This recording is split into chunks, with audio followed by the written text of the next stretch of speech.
Il a posé sa main sur celle de ma femme, l'a tirée vers lui, et a lâché « Pourquoi tu hésites ? Je suis bien meilleur que ton mari raté. » J'ai agi sans réfléchir, saisi son poignet, tordu. Un craquement sec. Il s'est effondré en criant, la main pendante. Je me demande, sincèrement, qui aurait pu rester calme face à ça? À votre avis, il valait mieux tout casser ou agir sans bruit, comme je l'ai fait?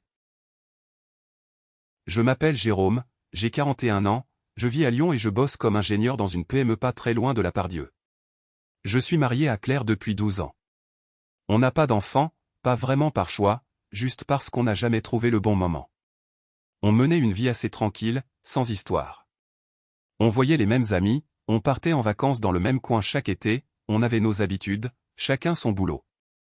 Rien d'excitant, mais rien de dramatique non plus. On ne sortait presque jamais en semaine, on dînait chez nous, on regardait des séries, elle lisait parfois à côté de moi sur le canapé. Parfois, je sortais courir, elle allait au yoga. C'est Claire qui a proposé ce dîner. Un mercredi soir, sans raison particulière. Elle m'a envoyé un message dans la journée, ça te dirait un resto ce soir? Juste nous deux. J'ai envie de casser un peu la routine. J'ai trouvé ça bizarre, mais je n'ai rien dit. Sur le coup, je me suis dit que c'était plutôt une bonne chose, qu'on ne faisait pas assez d'efforts, qu'on s'oubliait un peu. Elle avait réservé dans un bistrot chic, pas très loin de Bellecour. Elle s'était habillée différemment, robe noire, talons, maquillage plus marqué que d'habitude. J'ai remarqué l'odeur de son parfum, pas le même que d'habitude. J'ai fait une remarque, elle a esquivé, tu n'aimes pas? C'est un échantillon, je teste. Le détail du téléphone, c'est venu plus tard dans la soirée. Elle l'a posé sur la table, écran vers le bas, alors qu'elle le laissait toujours traîner d'habitude. J'ai noté aussi qu'elle souriait moins, qu'elle semblait ailleurs parfois, comme si j'étais transparent. Sur le moment, je n'ai pas cherché plus loin, j'ai mis ça sur le compte de la fatigue, ou du boulot. Avec du recul, tous ces petits trucs prennent du sens, mais sur le coup, ça ne m'a pas alarmé. Je pensais qu'on traversait une période normale. Ce dîner, je ne savais pas encore qu'il allait tout faire exploser. Le restaurant était presque vide quand on est arrivé. C'était un vendredi soir, mais il pleuvait dehors, la terrasse était fermée. Claire marchait devant moi, manteau serré, le regard fuyant. Je me souviens qu'elle a vérifié son téléphone 2 fois avant même qu'on passe la porte. On avait réservé depuis une semaine, un de ces restos italiens du centre où elle voulait aller depuis longtemps. Elle m'a dit en souriant qu'elle avait faim, mais sa voix était tendue. J'ai répondu sans insister. Le serveur nous a installés près de la baie vitrée, juste à côté d'un couple plus âgé. Claire a choisi la chaise qui donnait sur l'entrée, moi j'étais dos à la salle. Elle a posé son sac sur la table, a sorti son portable, l'a posé devant elle. Pas un mot pendant que le serveur nous donnait la carte. Elle tapotait du doigt sur la table, comme si elle comptait quelque chose. J'ai essayé de détendre l'ambiance. Je lui ai parlé du projet au boulot, des collègues qui partaient en séminaire. Elle hochait la tête, mais ses yeux fixaient la porte à chaque bruit dans la salle. J'ai fait une remarque. Tu cherches quelqu'un? Elle a souri, sec, sans me regarder. Non, je pensais à autre chose. On a commandé, elle a pris des pâtes, moi une pizza. Elle a posé son téléphone sur silencieux, mais gardé l'écran vers elle. J'ai vu la lumière des notifications, mais je n'ai rien dit. À ce moment-là, je me suis dit qu'elle était simplement épuisée, peut-être stressée par son boulot. Elle m'avait parlé d'un nouveau collègue, Marc, qui lui mettait la pression pour un dossier. Je n'avais pas retenu le nom, je crois. Un quart d'heure plus tard, juste après qu'on nous ait servi le vin, la porte s'est ouverte d'un coup. J'ai entendu le bruit, mais c'est Claire qui a sursauté. J'ai levé les yeux. Un homme est entré, sans hésiter. Il était grand, cravate rouge, manteau à la main, sourire en coin. Il a traversé la salle sans regarder autour. Je l'ai vu fixer Claire, pas un regard pour moi. Il s'est planté devant notre table, a posé sa main sur l'épaule de Claire. Je savais que tu serais là, Claire. Elle a relevé la tête, figée. Lui n'a rien dit de plus, il a juste pris sa main, devant tout le monde. Le serveur s'est arrêté net, les conversations se sont tues. J'ai vu le regard du couple à côté, gêné. Marc n'a toujours pas regardé dans ma direction. Il a gardé la main de Claire dans la sienne, a souri, puis a lancé. Alors, tu m'avais caché que tu sortais ce soir? Je n'ai rien répondu, j'ai regardé Claire. Elle avait la gorge serrée, les yeux baissés. Marc, Il l'a coupé, toujours sans me regarder. On a fini tard au bureau, tu aurais pu attendre. J'ai posé ma main sur la table, sans bouger. Excusez-moi, vous êtes? Il a enfin tourné la tête vers moi, un sourire qui voulait tout dire. Marc, son collègue. On travaille beaucoup ensemble, ces temps-ci. Claire a retiré sa main, l'a posée sur ses genoux. La salle était silencieuse, même le serveur attendait. Je n'ai pas bougé. On est au restaurant, Marc. Il a haussé les épaules, reculé d'un pas. Je voulais juste dire bonsoir. Il est reparti vers le bar, sans se retourner. Claire n'a rien dit pendant un moment. Elle tremblait un peu. J'ai bu une gorgée de vin. Tu ne m'avais pas dit qu'il était aussi direct. Elle n'a pas répondu. Elle a repris son téléphone, a tapé un message sous la table. J'ai regardé dehors, la pluie battait toujours contre la vitre. Le serveur a déposé nos assiettes sans bruit. La soirée était déjà terminée, avant même d'avoir commencé. Je n'ai pas crié. J'ai retiré la main de Claire d'un geste sec, sans la regarder, juste la main, comme si je déplaçais une tasse ou un objet gênant. Je me suis levé tout droit, la chaise a raclé sur le carrelage. Marc a levé les yeux, il n'a pas semblé surpris. Ses doigts, encore posés sur la coudoir, traînaient près de la cuisse de Claire. Elle s'est figée. J'ai senti qu'elle retenait son souffle. J'ai parlé lentement, « Qu'est-ce que tu fais, Marc ?» J'ai planté mon regard dans le sien. Il a souri, dans un coin de sa bouche, comme s'il s'ennuyait. Il a répondu sans hésitation, « Je prends ce qui ne t'appartient déjà plus. » Sa voix était basse, un ton que je n'avais jamais entendu chez lui. Cela ne ressemblait pas à une blague. Claire a voulu intervenir, elle a entrouvert la bouche, mais aucun son n'est sorti tout de suite. Elle a fini par dire, à mi-voix, « Arrête, Marc, c'est pas le moment. » Sa main a cherché la mienne sur la table mais je l'ai gardée sur mes genoux. Marc n'a pas bougé, il a juste déplacé sa main, paume ouverte, encore plus près d'elle, touchant à peine sa robe. Le silence a duré quelques secondes. J'ai senti l'air changer dans la pièce, comme si tout le monde attendait mon geste. J'ai serré les mâchoires. Je n'ai pas haussé la voix. J'ai dit froidement, pose encore un doigt sur elle, et tu le regretteras. Les mots sont sortis comme un coup près, sans trembler. Marc a ricané. Il a penché la tête, faussement amusé. Tu crois quoi, toi? Il a levé les deux mains en l'air, théâtral, puis il a repris son verre comme si de rien n'était. Il a bu une gorgée, m'a défié du regard. Personne ne parlait. J'ai vu Claire glisser sa chaise un peu en arrière, ses doigts tremblaient. Il a lancé, ça fait combien de temps que tu fais semblant de pas voir? Il ne me quittait pas des yeux. J'ai pris mon téléphone dans ma poche, j'ai tapoté l'écran, sans le regarder vraiment, juste pour m'occuper les mains. Je ne tremblais pas. J'ai répondu, calme, ce n'est pas à moi de fermer les yeux. Il n'a pas aimé. Son sourire a disparu, il a reposé son verre plus fort que nécessaire. Claire a tenté, d'une voix sèche, ça suffit, on arrête là. Elle s'est levée, elle aussi, a repoussé sa chaise avec un bruit sec. Marc a haussé les épaules, presque moqueur, il s'est tourné vers elle, tu vas où? T'as peur de quoi? Claire l'a ignoré, elle a ramassé son sac et l'a serré contre elle. Je suis resté debout, entre deux. J'ai regardé Marc, puis Claire. Elle n'osait pas croiser mon regard, elle fixait le sol. Marc s'est redressé, il a contourné la table, lentement, sans me quitter des yeux. Je ne bougeais pas. Il s'est arrêté à ma hauteur, tout près, moins d'1 mètre. Il a murmuré, juste pour moi, t'es pas prêt pour la suite. Puis il a claqué la porte en sortant. Le silence est retombé. Claire s'est assise sur le canapé, dos courbé, main crispée sur son sac. Je me suis assis en face d'elle, sans un mot. J'ai attendu qu'elle parle. Elle n'a rien dit. J'ai observé la porte, la table, le verre de Marc encore à moitié plein. J'ai compris que plus rien ne serait simple. Marc est revenu de la cuisine avec son portable. Il s'est planté devant moi, sans un mot. J'ai cru qu'il allait juste vérifier une notification, ou répondre à son boulot, comme d'habitude. Mais il m'a regardé, le visage fermé, puis il a déverrouillé l'écran et l'a posé, face vers moi, sur la table basse. Claire n'a pas bougé. Elle avait les mains crispées sur ses genoux. Je n'ai pas parlé. Marc a ouvert son appli de messages. Il a fait défiler quelques conversations, puis il a tapoté sur un fil nommé EC. Juste une lettre, rien de plus. J'ai vu la photo de profil, un vieux selfie de Claire, mal cadré, qu'elle avait sûrement envoyé à tout le monde au début du confinement. Il m'a regardé. Tu veux toujours savoir? Il a tourné l'écran pour que je voie mieux. Les messages sont apparus. Pas de salutations banales, pas de météo, rien de ce qu'on s'échange entre amis.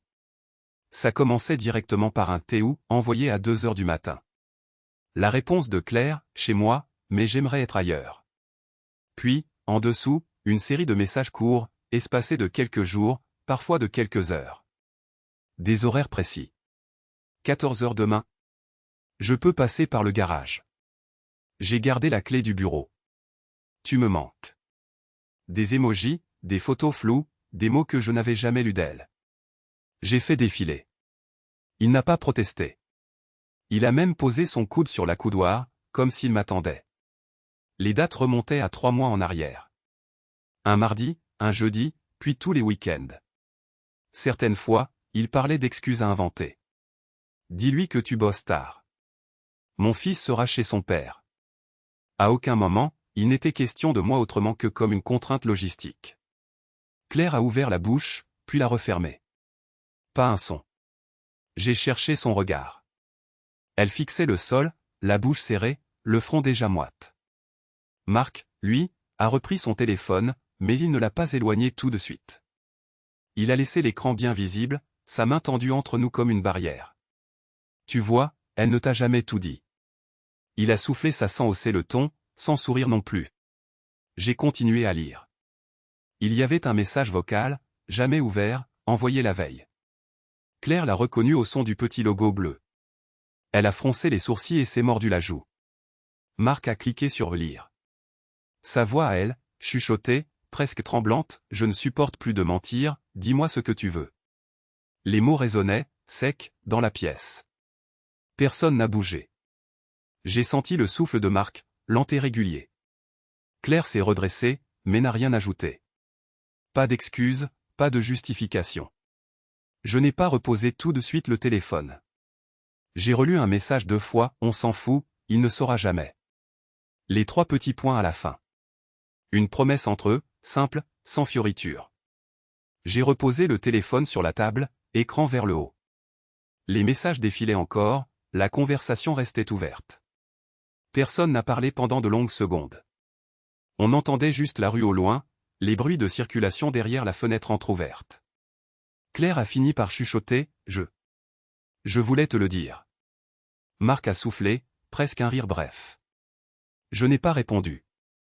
J'ai regardé la table, la tasse de café, les miettes de croissant, les traces de doigts sur l'écran. J'ai compris que tout était vrai, que tout le monde savait sauf moi. Il n'y avait plus de place pour le doute ou les hypothèses.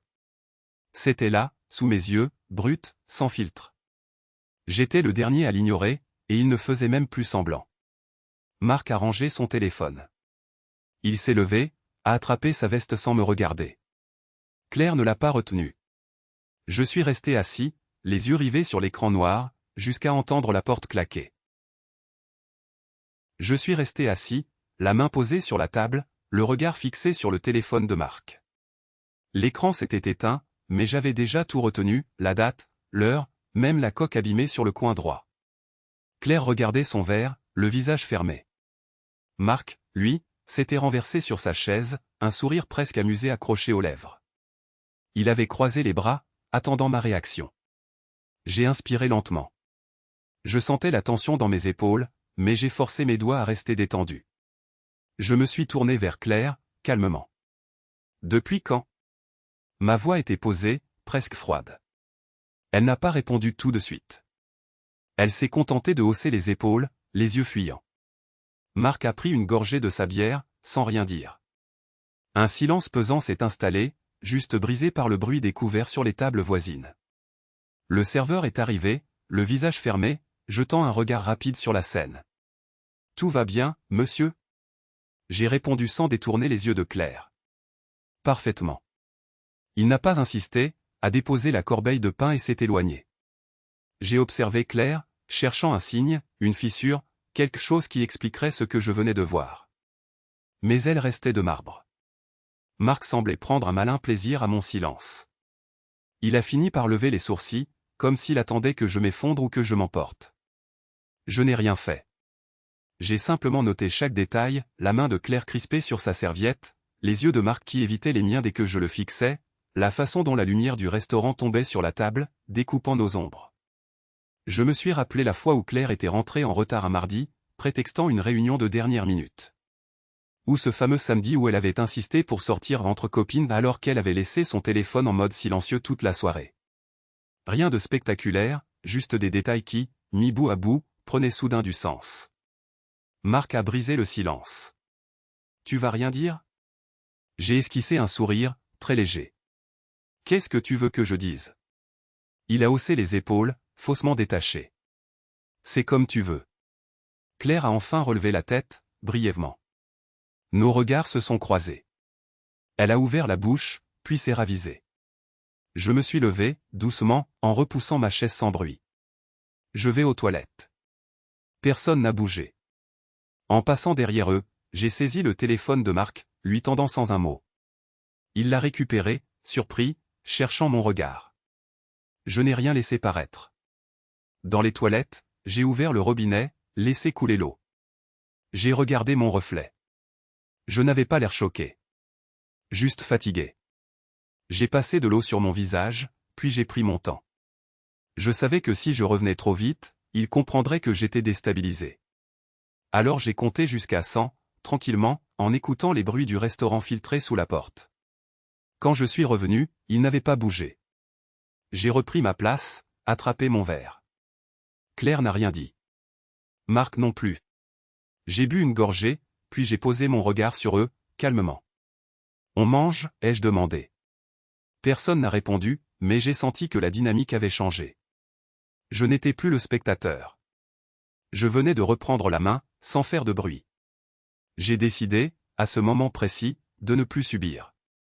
Je n'allais pas crier, ni pleurer, ni supplier. Je voulais comprendre, observer, et surtout reprendre le contrôle. Le reste du dîner s'est déroulé dans un silence tendu. Je notais tout, les gestes, les silences, les regards échangés. J'étais prêt à aller jusqu'au bout. Je me suis levé tôt ce matin-là. Claire dormait encore, recroquevillée de son côté, dos tourné. J'ai préparé du café, puis je suis resté assis à la table de la cuisine, à écouter la maison qui se réveillait doucement. Quand j'ai entendu la douche couler, je me suis levé sans bruit. Son sac était posé, comme d'habitude, sur la chaise de la chambre. Elle laissait toujours tout en vrac mais rangeait ses papiers importants dans une pochette à fermeture éclair, au fond. Je connaissais ses habitudes, ses routines. Je savais aussi qu'elle ne prenait jamais son sac dans la salle de bain. J'ai ouvert la pochette. J'ai cherché du bout des doigts, sans tout sortir. Carnet de chèques, reçus de pharmacie, quelques vieilles cartes, et là, 2 tickets de cinéma pliés ensemble. J'ai reconnu immédiatement la date, mardi dernier. Ce soir-là, elle m'avait dit qu'elle avait une réunion au bureau, que ça risquait de finir tard, qu'il ne fallait pas l'attendre pour le dîner. J'avais commandé une pizza, mangée devant la télé. Elle était rentrée un peu après minuit, fatiguée, l'air préoccupé. J'avais demandé si ça s'était bien passé. Elle avait hoché la tête, m'avait embrassé, puis s'était couchée sans un mot de plus. J'ai déplié les tickets. Même séance, même rang, F7 et F8. Les deux au nom de Marc D, imprimés sur le reçu de réservation. Je ne connaissais pas de Marc D dans son cercle. Elle n'avait jamais parlé d'un collègue de ce nom. Le film était une comédie romantique, pas le genre qu'elle regarde seule. Je ne me suis pas attardé plus. J'ai sorti mon téléphone, pris 2 photos nettes. J'ai essuyé la pellicule de mes doigts pour ne laisser aucune trace, puis j'ai remis les tickets exactement comme ils étaient, repliés, dans la pochette, bien au fond. Rien ne devait changer. Je n'ai touché à rien d'autre. J'ai refermé le sac, repris une gorgée de café. La douche s'est arrêtée. J'ai attendu encore 1 minute, puis je suis retourné dans la cuisine. J'ai ouvert la fenêtre, allumé la radio, comme chaque matin. Claire est sortie de la salle de bain, cheveux humides, serviette autour d'elle. Elle m'a lancé un salut rapide, sans sourire. J'ai répondu, sans la regarder plus que d'habitude. Elle a fouillé dans son sac, a sorti son téléphone, puis a refermé sans remarquer quoi que ce soit. Elle s'est assise en face de moi, a bu une gorgée de café, yeux fixés sur la table. On a échangé quelques mots sur la journée à venir, les courses à faire, un rendez-vous chez le vétérinaire. Sa voix était normale, un peu distraite, comme souvent. Je la regardais, mais je ne cherchais pas à lire dans ses gestes. Je notais juste chaque détail, chaque automatisme. Elle ne se doutait de rien. Avant de partir, elle s'est approchée pour m'embrasser. Bonne journée. J'ai répondu pareil, sans chaleur ni froideur. Elle a pris son manteau, ses clés, puis est sortie. J'ai attendu que la porte claque pour sortir mon téléphone, revoir les photos des tickets.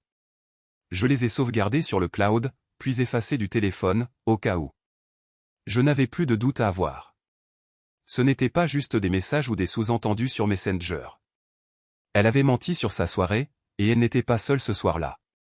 Il y avait un nom, une date, un lieu. 2 places. Ce n'était plus de l'imagination ni de la paranoïa. Je suis resté assis longtemps, à regarder la table vide, la tasse de café refroidie. J'ai commencé à réfléchir à la suite. Plus question de confrontation directe ou de supposition. Je voulais tout savoir, tout vérifier, sans un mot de trop. Rien ne devait être précipité. J'ai noté le nom sur un bout de papier, Marc D. Il fallait que je sache qui c'était, d'où il sortait, comment ils s'étaient rencontrés. Je n'ai rien ressenti de particulier. Juste une sorte de clarté, une absence de bruit.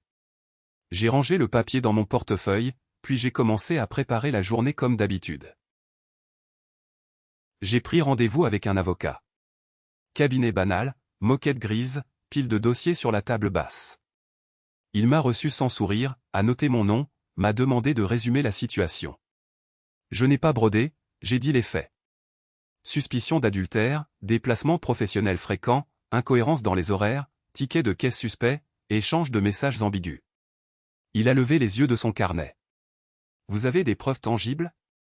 J'ai sorti mon téléphone, ouvert la galerie. Photos des tickets d'hôtel, capture d'écran de conversation WhatsApp. Il a fait défiler sans commenter, juste un hochement de tête. Il me faut plus que ça.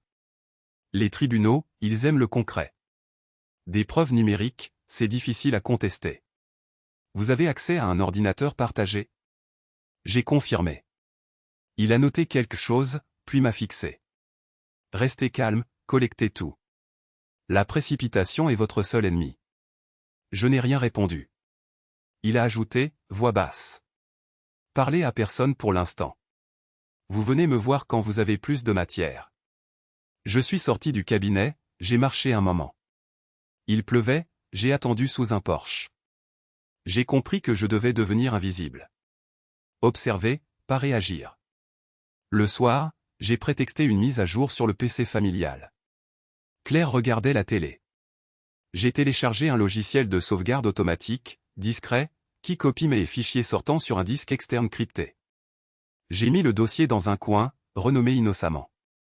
Les premiers soirs, rien. Quelques mailles de boulot, facture EDF, banalité. Puis, en fouillant les dossiers, j'ai vu une série d'échanges avec Marc. Adresse mail professionnelle, mettons personnel. Pas de déclaration, juste des phrases neutres, mais claires une fois assemblées. Je réserve pour jeudi? Mon train arrive à 18h12, tu passes me prendre? J'ai croisé les dates. Toujours pendant mes séjours à Lyon ou Nantes. J'ai ouvert le calendrier partagé de Claire, rendez-vous au yoga, dîner entre filles, réunion parents-prof. Aucun n'était vrai. J'ai copié les mails sur une clé USB. J'ai pris en photo le calendrier. J'ai noté les heures d'arrivée de Marc, les adresses des hôtels. Le lendemain, j'ai rappelé l'avocat. Il m'a demandé de venir sans délai. J'ai posé la clé sur son bureau, expliqué la méthode. Il a ouvert les fichiers, cliqué sur quelques mails. C'est très bien, ça. Continuez comme ça. N'effacez rien, ne vous précipitez pas. Surtout, elle ne doit rien savoir. J'ai demandé. Et si elle découvre? Il a haussé les épaules. Si elle découvre, elle peut effacer, se couvrir, retourner la situation. Le mieux, c'est l'effet de surprise. J'ai rangé la clé dans ma poche. Il m'a tendu une fiche. Notez tout ce que vous voyez, chaque déplacement, chaque incohérence. Plus c'est précis, plus c'est utile. Je suis rentré, j'ai noté. J'ai guetté les notifications sur notre messagerie partagée. J'ai mis en place une redirection automatique des mails entrant sur son compte. J'ai découvert d'autres messages, plus courts, mais explicites. Rendez-vous dans des restaurants, prétexte pour rentrer tard. J'ai gardé le même visage à la maison. Claire n'a rien vu. Elle a continué à programmer ses soirées yoga, à sourire quand je partais. Je n'ai parlé à personne. Je répondais normalement aux collègues, aux amis. J'ai même accepté une invitation à dîner chez les parents de Claire, sans un mot de travers. L'avocat m'a rappelé au bout de 3 jours. On avance. Mais il vous faut encore 1 ou 2 éléments qui prouvent l'intention, pas seulement l'opportunité. Un message où elle propose, où elle confirme. J'ai dit oui. J'ai attendu. J'ai continué à sauvegarder, à tout stocker. Rien ne m'échappait. Je me suis réveillé vers 2 heures du matin. La chambre était sombre, juste la lueur du chargeur sur la table de nuit. J'ai gardé les yeux fermés, mais j'ai entendu le bruit sec d'une notification. Pas la mienne. Le téléphone de Claire vibrait, posé sur le tapis, presque sous le lit. Elle s'est penchée, discrète, pensant sûrement que je dormais profondément.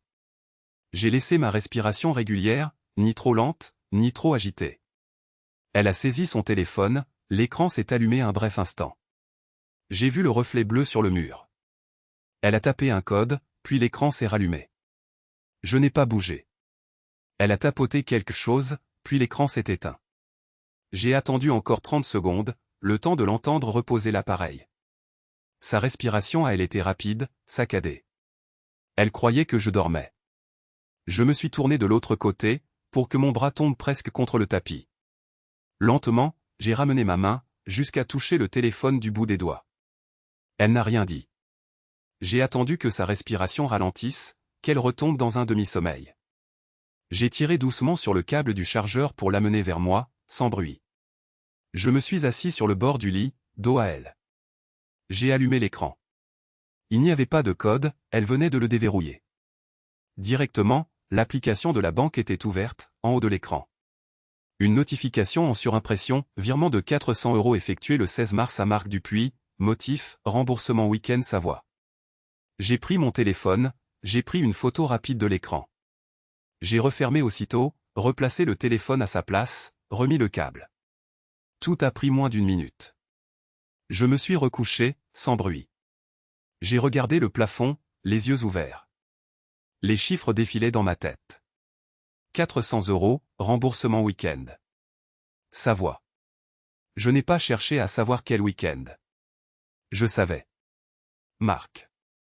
Je croyais être en train de surveiller une histoire banale d'infidélité, mais là, je voyais autre chose. Claire utilisait notre compte commun comme s'il lui appartenait seul. Notre argent servait à financer ses week-ends avec lui. Je me suis souvenu de la fois où elle avait insisté pour que je laisse l'accès au compte, pour les courses, les factures, tu sais bien. J'ai repensé à toutes les fois où elle me disait qu'il fallait faire attention aux dépenses, on n'a pas un budget extensible. Elle économisait sur notre vie pour aller s'offrir du bon temps ailleurs. J'ai pris mon téléphone, j'ai regardé la photo. On voyait bien la date, le nom, le motif. Preuve claire, nette. Pas de discussion possible. Je n'ai pas ressenti de rage, pas de panique. Je me suis juste levé, suis allé boire un verre d'eau dans la cuisine. J'ai croisé mon reflet dans la vitre. Rien sur mon visage. Je me suis dit qu'à partir de là, je n'étais plus dans le rôle du mari trahi. J'étais l'homme qui savait. La victime, ce n'était plus moi. Il me prenait pour un idiot, mais la scène venait de changer.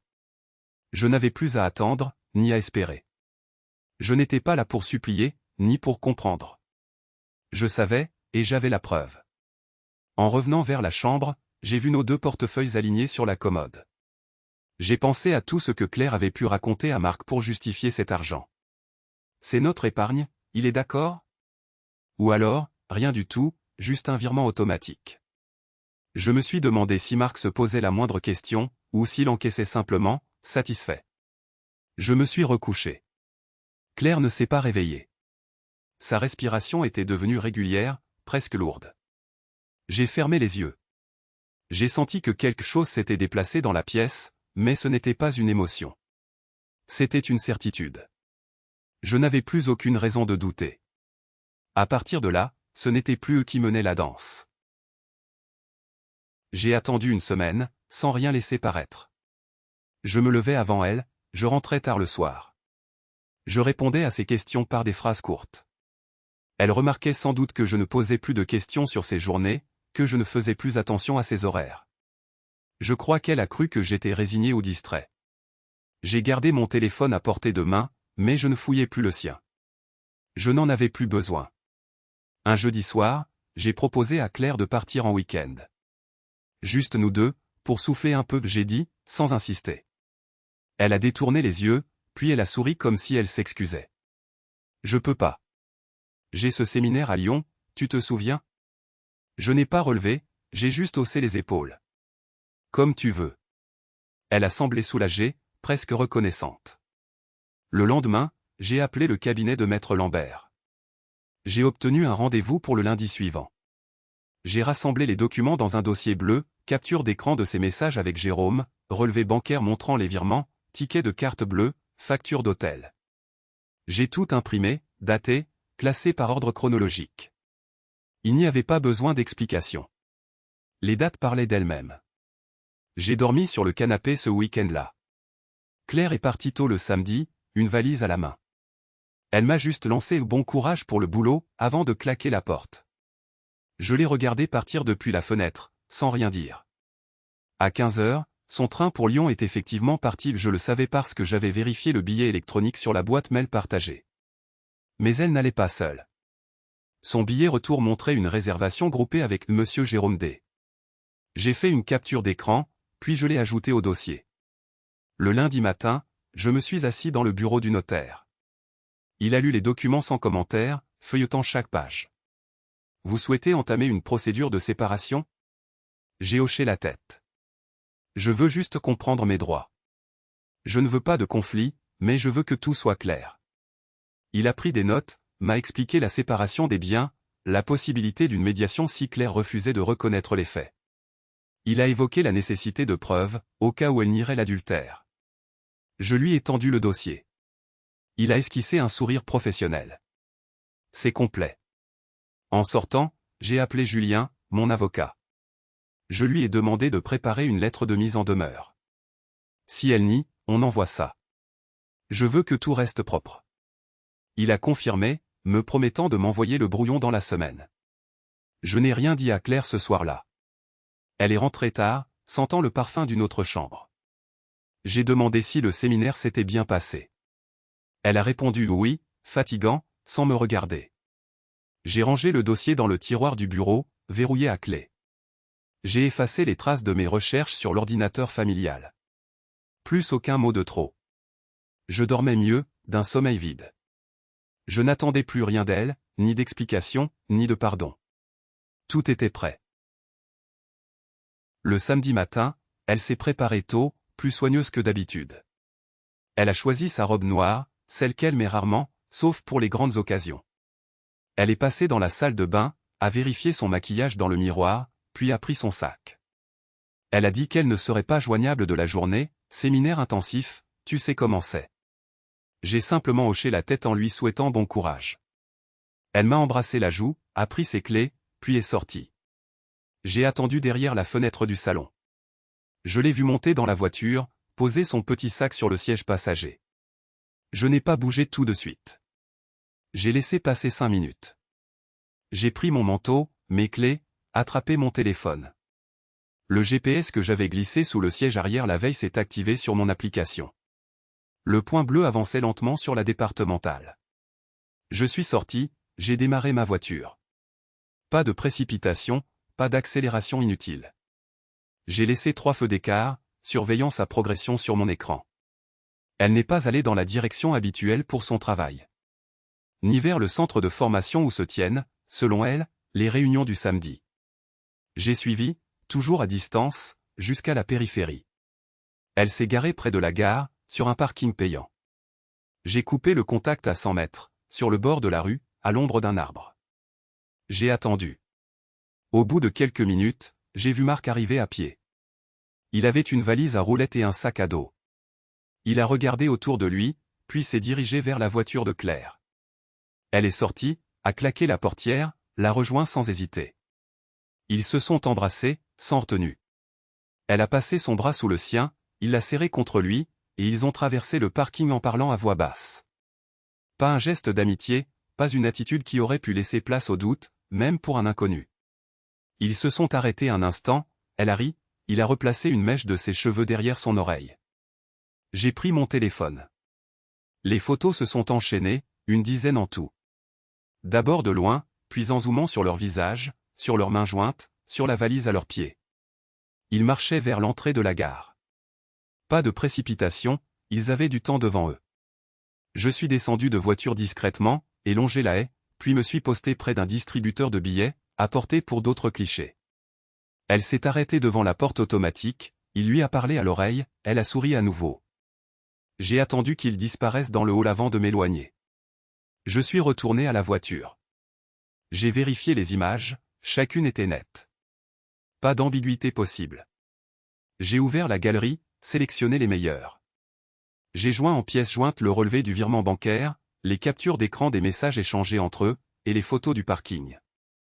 J'ai rédigé un mail, adresse de mon avocat en destinataire principal, copié à mon ami Thomas, un ami de longue date qui connaît Claire depuis l'université. Aucune explication, aucun commentaire dans le corps du message. Juste les fichiers, rien de plus.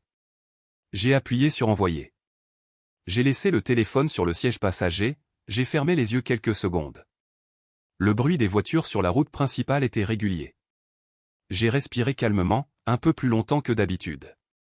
J'ai regardé l'heure, 9h14. J'ai démarré, repris la route pour rentrer chez moi. Aucune précipitation, pas de besoin de fuir. J'ai pensé à ce que je dirais si elle appelait. Mais je savais qu'elle ne le ferait pas. En rentrant, j'ai rangé la voiture au garage, j'ai coupé le moteur et je suis resté assis quelques instants. J'ai revu les images, une à une. J'ai pensé à tout ce qu'il restait à faire, aux prochaines étapes. J'ai posé le téléphone sur la table du salon, je suis allé me servir un café, sans bruit. Aucun message de Claire. Rien non plus de Marc. Silence complet. La nouvelle a circulé plus vite que je ne l'aurais imaginé. Le lundi matin, j'ai remarqué que le téléphone de Claire vibrait sans arrêt sur la table de la cuisine. Elle ne répondait pas, elle lisait, les sourcils tirés, la mâchoire crispée. Je n'ai rien dit. J'ai pris mon café, j'ai regardé dehors. À 9h, le premier message est arrivé sur mon propre téléphone. C'était Thomas, un ami commun, j'ai reçu un truc bizarre ce matin, c'est à propos de Claire? Je n'ai pas répondu tout de suite. Les notifications continuaient, WhatsApp, Messenger, même un SMS d'Isabelle, dis-moi que c'est faux. Je me suis contenté d'un, je préfère ne pas en parler. Pas d'explication, pas de justification. Le soir, Claire est rentrée plus tôt que d'habitude. Elle n'a pas enlevé son manteau. Elle m'a lancé un regard vide, puis elle s'est assise au bout du canapé. Ses mains tremblaient. Elle a soufflé, tu sais ce qui se passe. J'ai haussé les épaules. Elle a insisté, j'ai reçu des photos. On les a envoyées à la boîte. Je l'ai regardée sans rien dire. Elle a continué, la voix basse, tu étais au courant? J'ai répondu calmement, je savais, oui. Elle s'est levée brusquement, a laissé tomber son sac par terre. Mais pourquoi? Pourquoi tu fais ça? J'ai pris une seconde avant de répondre. Ce n'est pas moi qui ai tout déclenché. Elle s'est effondrée sur le canapé, la tête dans les mains. Pas de cris, pas de colère. Juste le souffle court. Le lendemain, j'ai reçu un appel de Marc. Numéro inconnu, il devait utiliser le téléphone du bureau. Sa voix était tendue, tu avais besoin de ça. Je n'ai rien répondu, j'ai raccroché. 1 heure plus tard, Claire a reçu un mail de la direction, convocation immédiate au service RH. Elle s'est enfermée dans la salle de bain, j'ai entendu l'eau couler longtemps. À midi, j'ai croisé Hugo, un voisin, devant la boulangerie. Il m'a fait un signe rapide, les yeux fuyants. Il m'a demandé, sans lever la tête, ça va? J'ai dit oui, puis il a changé de trottoir. Même scène avec Julie, une amie de Claire, qui m'a envoyé « Je pense à toi » sans plus de détails. Les invitations prévues pour le week-end ont disparu. On avait une soirée prévue chez Lucie, annulée sans explication. J'ai vu sur le groupe WhatsApp « Changement de programme, on se retrouve une autre fois », suivi d'un silence collectif. Au travail de Claire, c'était pire. Elle m'a raconté, le soir, qu'on l'avait fait attendre 30 minutes devant le bureau des ressources humaines. Marc, lui, avait été convoqué à part. Leur entreprise interdit les relations non déclarées entre collègues, c'est clairement écrit dans leur règlement. Marc risquait une mise à pied, Claire aussi. Elle m'a dit, je vais peut-être perdre mon poste. Je n'ai rien répondu. Elle a demandé, tu vas dire quoi aux autres? J'ai répondu, rien. Les jours suivants, j'ai reçu quelques messages, tous du même ton. Tu tiens le coup, ou, si tu veux parler, je suis là. J'ai répondu avec des formules neutres, merci, tout va bien. Je n'ai vu personne. J'ai décliné les invitations, j'ai arrêté d'aller au café le vendredi. Les regards dans la rue ont changé. Certains détournaient la tête, d'autres fixaient, cherchant une réaction. Je n'ai rien donné. Claire ne parlait presque plus. Elle restait la plupart du temps enfermée dans la chambre ou sortait marcher seule. Son téléphone vibrait moins, les messages se sont espacés. Elle m'a demandé, un soir, tu m'en veux? J'ai répondu sans lever les yeux de mon livre, ce n'est pas la question. Le silence s'est installé dans l'appartement. Pas de dispute, pas de cris. Juste deux personnes qui se croisent, qui n'ont plus rien à dire. Les conséquences sociales, elles, étaient là, invitations annulées, silence gêné, regard fuyant. Moi, je suis resté en retrait, présent mais absent, à distance de tout. Marc n'a pas attendu. 2 jours après l'altercation au restaurant, j'ai reçu un appel du commissariat. Une plainte avait été déposée pour violence volontaire ayant entraîné une incapacité supérieure à 8 jours. Le nom sur le dossier était le mien. J'ai raccroché sans rien dire. Je savais que Marc irait loin, mais pas à ce point. J'ai prévenu mon avocat, transmis le peu d'informations que j'avais.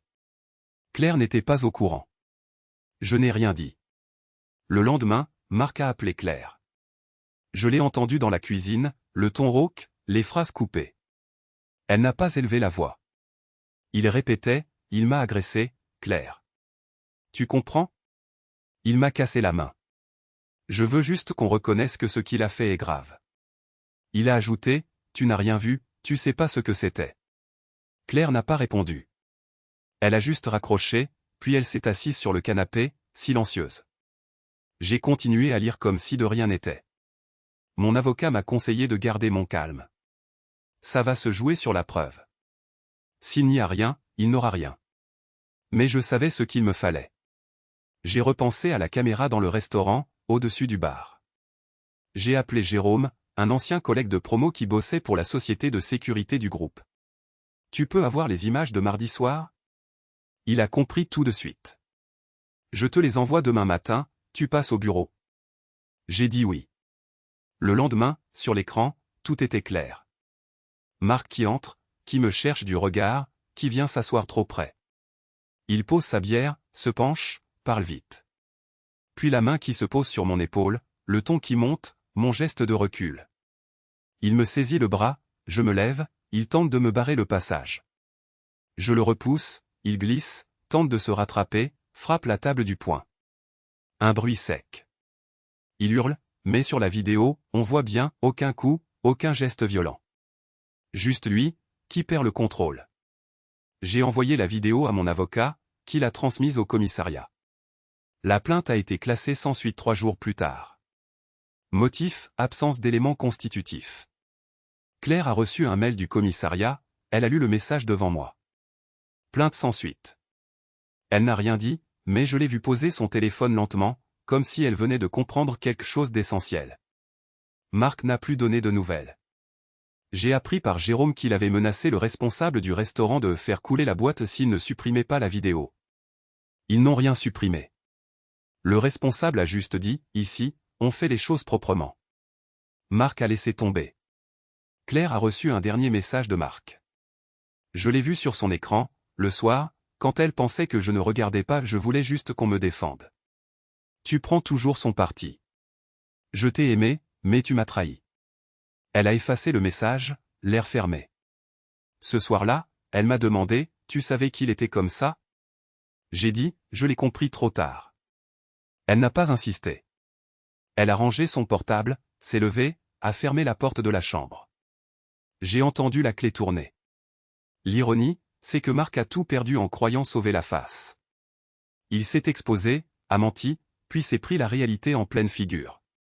Sa propre arrogance l'a piégé. Claire, elle, a vu ce qu'elle devait voir.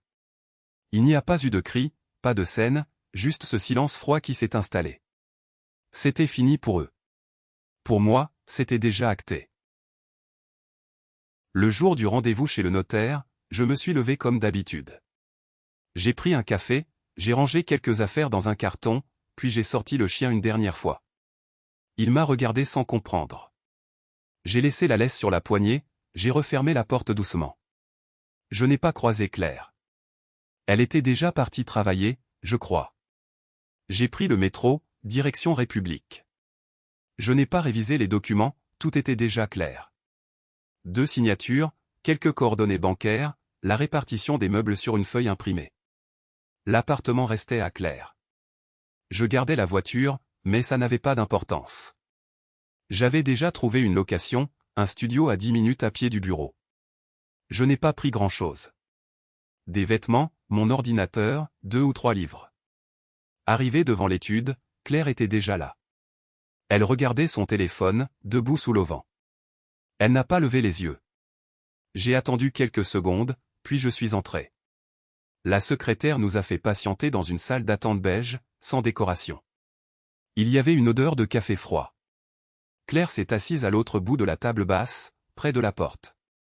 Je ne l'ai pas saluée. Elle n'a rien dit non plus. Le notaire est venu nous chercher. Il a parlé d'une voix basse, un peu lasse. Il a expliqué la procédure, relu chaque point du protocole. Claire a hoché la tête.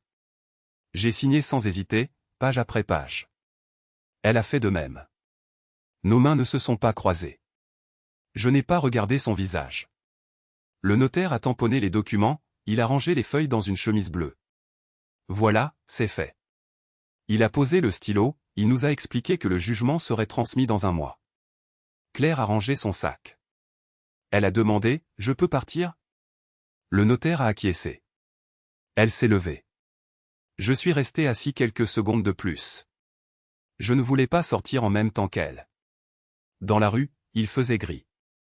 J'ai marché sans but, les mains dans les poches. J'ai reçu un message, je prendrai les dernières affaires ce week-end. J'ai répondu, ok. Rien d'autre. Je n'ai pas relu. J'ai effacé la conversation. Je suis rentré dans mon nouveau studio vers midi.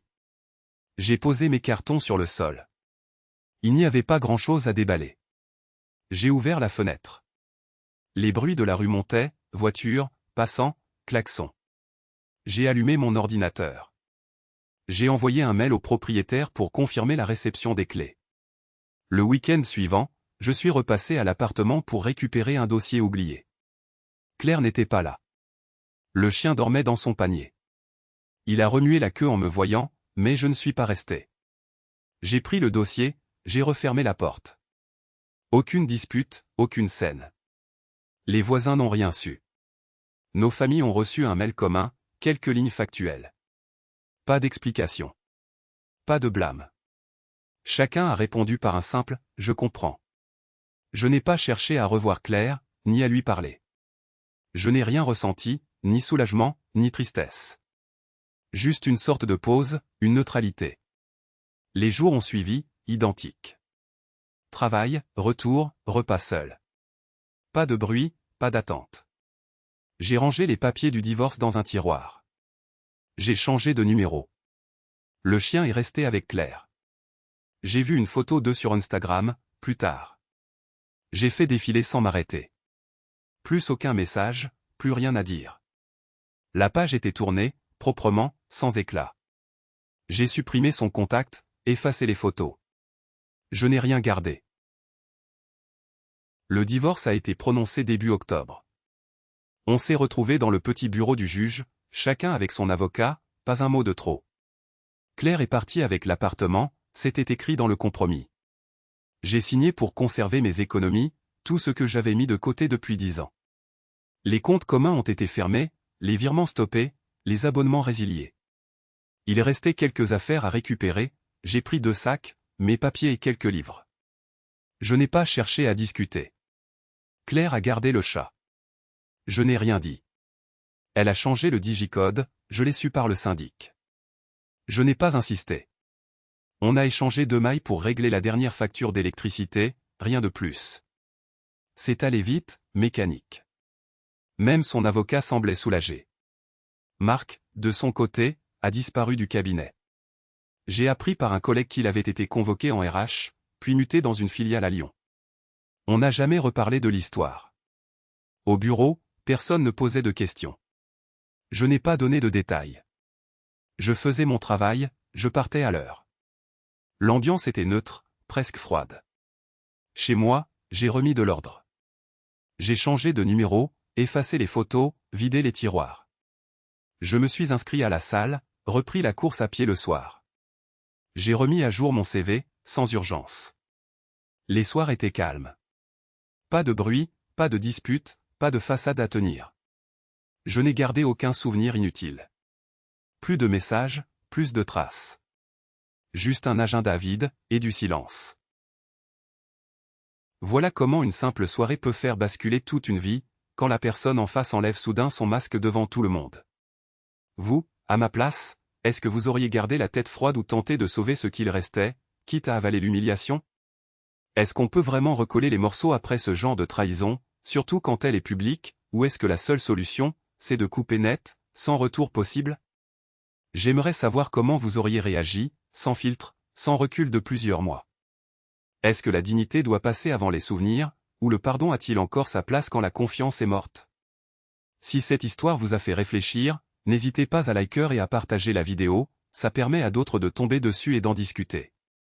Et si ce genre de récit vous intéresse, un abonnement ferait vraiment la différence pour la chaîne. Je me demande encore, parfois, si ma réaction était trop froide, trop définitive. Selon vous, il existe une justice plus douce, où le silence reste la seule arme quand tout s'effondre?